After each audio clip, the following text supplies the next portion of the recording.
Nobody dared to pick it up. But he picked it up with his bare hands. Everyone around him froze. Nobody moved. Nobody breathed. Because the thing resting quietly in his hands wasn't supposed to be touched. One wrong movement, one tiny vibration, and everyone standing there would simply disappear.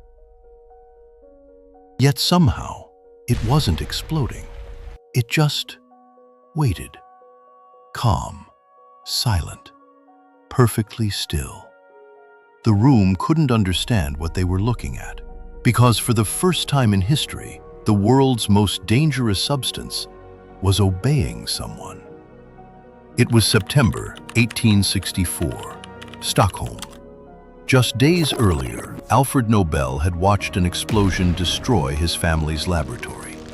5 people were killed.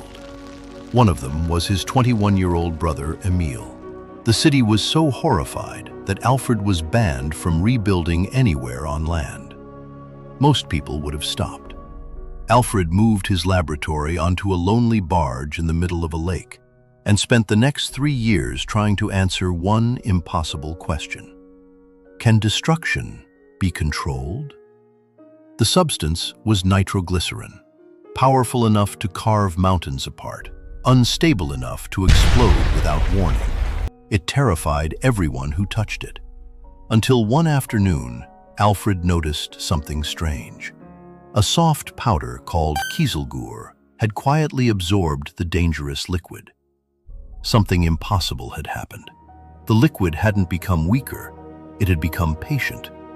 For the first time, it waited, only exploding when people deliberately told it to.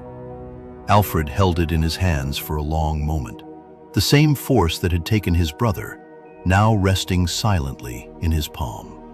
He called it Dynamite. It blasted tunnels through mountains, built railroads across continents, and helped shape the modern world. And it also reached the battlefield. The man who finally learned to control the explosion could never control what humanity chose to do with it.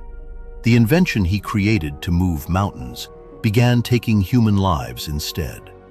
And before he died in 1896, he left most of his fortune to create the Nobel Peace Prize.